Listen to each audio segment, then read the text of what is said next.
Hi folks, this is Dan Zorn, Superintendent of the Longview Public Schools, here for Superintendent Story Time. I haven't done this in a few weeks, so thought it'd be a good time to do it. This is a story called Thank You, Mr. Falker, and it's written by Patricia Polacco.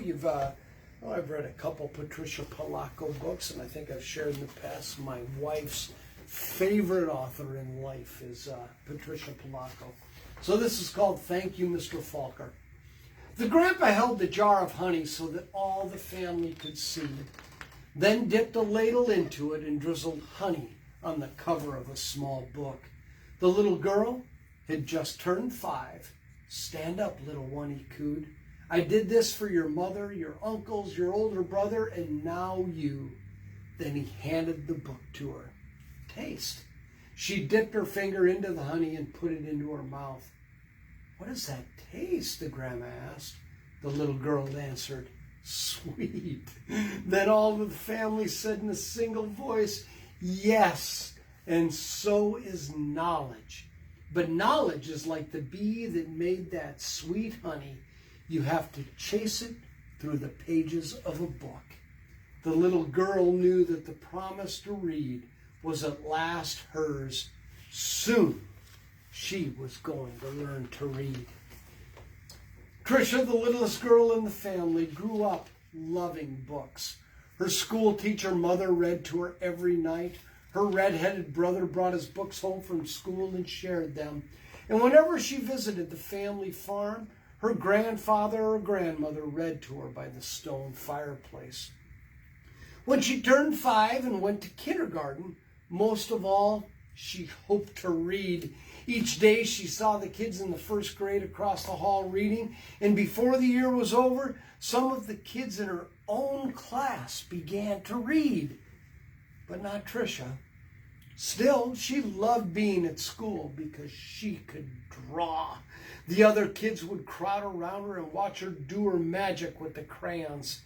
"In first grade, you'll learn to read," her brother said. In first grade, Tricia sat in a circle with the other kids. They were all holding Our Neighborhood, their first reader, sounding out letters and words. They said, "Book, boy, boy," and "look, look, look." The teacher smiled at them when they put all the sounds together and got a word right. But when Tricia looked at a page, all she saw were wiggling shapes. And when she tried to sound out words, the other kids laughed at her. "Tricia, what are you looking at in that book?" they'd say. "I'm reading," she'd say back to them. But her teacher would move on to the next person. Always when it was her turn to read, her teacher had to help her with every single word. And while the other kids moved up into the second reader and the third reader, she stayed alone in Our Neighborhood, the first reader. Tricia began to feel different. She began to feel dumb. The harder words got for the little girl, the more and more time she spent drawing. Oh, how she loved to draw, or just sitting and dreaming, or when she could, going for walks with her grandmother. One summer day, she and her grandma were walking together in the small woods behind their farm. It was twilight. The air was sweet and warm. Fireflies were just coming up from the grasses. As they walked, Tricia said, "Grandma, do you think I'm different?" "Well, of course," her grandma answered. "To be different is the miracle of life. You see all those little fireflies? Every one is different." "Do you think I'm smart?" Tricia didn't feel smart. Her grandma hugged her. "You are the smartest, quickest, dearest little thing ever." Right then, the little girl felt safe in her grandma's arms. Reading didn't matter so much. Tricia's grandmother used to say that the stars were holes in the sky. They were the light of heaven coming from the other side. And she used to say that someday she would be on the other side where the lights come from. One evening they lay on the grass together and counted the lights from heaven. "You know," her grandmother said, "all of us will go there someday. Hang on to the grass, or you'll lift right off the ground and there you'll be." They laughed and both hung onto the grass. But it was not long after that night that her grandma must have let go of the grass, because she went to where the lights were on the other side. And not long after that, Tricia's grandpa let go of the grass too. School seemed harder and harder now. Reading was just plain torture. When Sue Ellen read her page or Tommy Bob read his page, they read so easily that Tricia would watch the top of their heads to see if something was happening to their heads that wasn't happening to hers. And numbers were the hardest thing of all to read. She never added anything right. "Line the numbers up before you add them," the teacher would say. But when Tricia tried, well, the numbers looked like a stack of blocks, wobbly and ready to fall. She just knew she was dumb. Then one day, her mother announced that she had gotten a teaching job in California, a long way from the family farm in Michigan. Even though her grandma and grandpa were gone, the little girl didn't want to move. Maybe, though, the teachers and kids in her new school wouldn't know how dumb she was. She and her mother and brother moved across the country in a two-tone 1949 Plymouth. It took 5 days. But at the new school, it was the same. When she tried to read, she'd stumbled over words. The cat ran. She was reading like a baby in the 3rd grade. And when her teacher read along with them and called on Tricia for an answer, she gave the wrong answer every time. "Hey, dummy," a boy called out to her on the playground. "How come you're so dumb?" Other kids stood near him and they laughed. Tricia could feel the tears burning in her eyes. How she longed to go back to her grandparents in Michigan. Now Tricia wanted to go to school less and less. "I have a sore throat," she'd say to her mother, or "I have a stomach ache." She dreamed more and more and drew more and more, and she hated school. Then, when Tricia started 5th grade, the school was all abuzz. There was a new teacher. He was tall and elegant.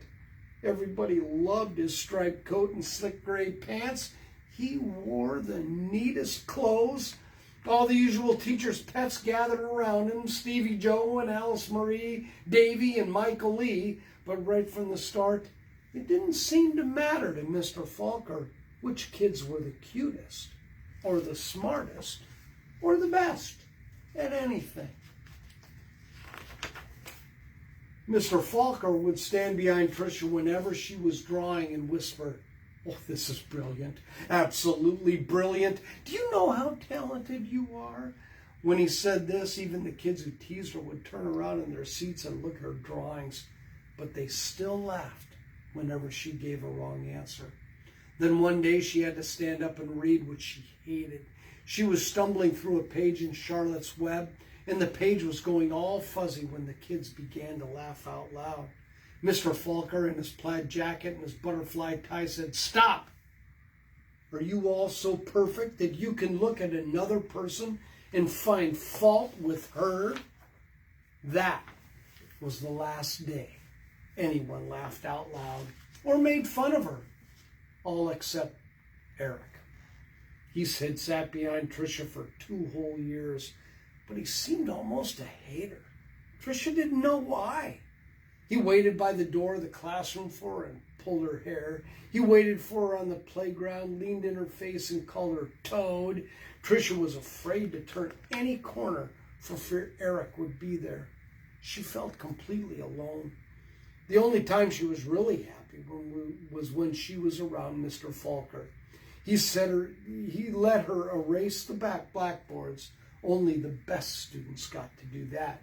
He patted her on the back whenever she got something right, and he looked hard and mean at any kid he teased her. But the nicer Mr. Falker was to Tricia, the worse Eric treated her. He got all the other kids to wait for her on the playground or in the cafeteria or even in the bathroom and to jump out and call her stupid or ugly. And Tricia began to believe them.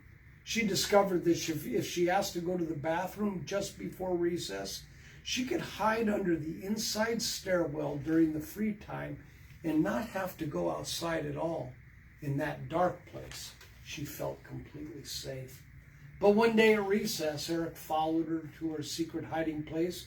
"Have you become a mole?" he laughed, and he pulled her out into the hall and danced around her. Dumbbell, dumbbell, oh dumbbell. Tricia buried her head in her arms and curled up in a ball. Suddenly she heard footsteps. It was Mr. Falker. He marched Eric down to the office. When he came back, he found Tricia. "I don't think you'll have to worry about that boy again," he said softly. "What was he teasing you about, little one?" "I don't know," Tricia shrugged. Tricia was sure Mr. Falker believed that she could read. She had learned to memorize what the kid next to her was reading. Or she would wait for Mr. Falker to help her with a sentence. Then she'd say the same thing he did. "Good," he would say. Then one day, Mr. Falker asked her to stay after school and help wash the blackboards. He put on music and brought out little sandwiches as they worked and talked. All at once he said, "Let's play a game. I'll shout out letters. You write them on the board with the wet sponge as quickly as you can." "A," he shouted. She wiped a watery A. "8," he shouted. She made a watery 8. 14, 3, D, M, Q, he shouted out. He shouted out many, many letters and numbers. Then he walked up behind her, and together they looked at the board. It was a watery mess. Tricia knew that none of the letters or numbers looked like they should. She threw the sponge down and tried to run. But Mr. Falker caught her arm and sank to his knees in front of her. "Oh, you poor child," he said. "You think you're dumb, don't you? How awful for you to be so lonely and afraid." She sobbed. "But little one, don't you understand? You don't see letters or numbers the way other people do. And you've gotten through school all this time and fooled many, many good teachers." He smiled at her. "Oh, that took cunning and smartness and such bravery." Then he stood up and finished washing the board. "We're going to change all that, girl. You're going to read. I promise you that." Now, almost every day after school, she met with Mr. Falker and Miss Plessy, a reading teacher. They did a lot of things she didn't even understand. At first she made circles in sand and then big sponge circles on the blackboard, going from left to right, left to right. Another day they flicked letters on the screen and Tricia shouted them out loud. Still other days she worked with wooden blocks and built words, letters, letters, letters, words, words, words, always sounding them out, and that felt good. But though she read words, she hadn't read a whole sentence, and deep down, she still felt dumb. And then, one spring day, had it been 3 months or 4 months since they had started, Mr. Falker put a book in front of her. She'd never seen it before. He picked a paragraph in the middle of a page and pointed at it, almost as if it were magic, or as if light poured into her brain. The words and sentences started to take shape on the page as they never had before. She marched them off too. Slowly, she read a sentence, then another and another, and finally, she'd read a paragraph, and she'd understood the whole thing. She didn't notice that Mr. Falker and Miss Plessy had tears in their eyes. That night, Tricia ran home without stopping to catch her breath. She bounded up the front steps, threw open her front door, and ran through the dining room to the kitchen. She climbed up on the cupboard and grabbed a jar of honey. Then she went into the living room and found the book on a shelf. The very book that her grandpa had shown her so many years ago. She spooned honey on the cover and tasted the sweetness and said to herself, "The honey is sweet and so is knowledge, but knowledge is like the bee who made the honey. It has to be chased through the pages of a book." Then she held the book, honey and all, close to her chest. She could feel tears roll down her cheeks, but they weren't tears of sadness. She was happy, so very happy. The rest of the year became an odyssey of discovery and adventure for the little girl. She learned to love school. I know, because that little girl was me, Patricia Polacco. I saw Mr. Falker again some 30 years later at a wedding. I walked up to him and introduced myself. At first he had difficulty placing me, then I told him who I was and how he had changed my life so many years ago. He hugged me and asked me what I did for a living. "Why, Mr. Falker," I answered, "I make books for children." Thank you, Mr. Falker. Thank you. Isn't that awesome?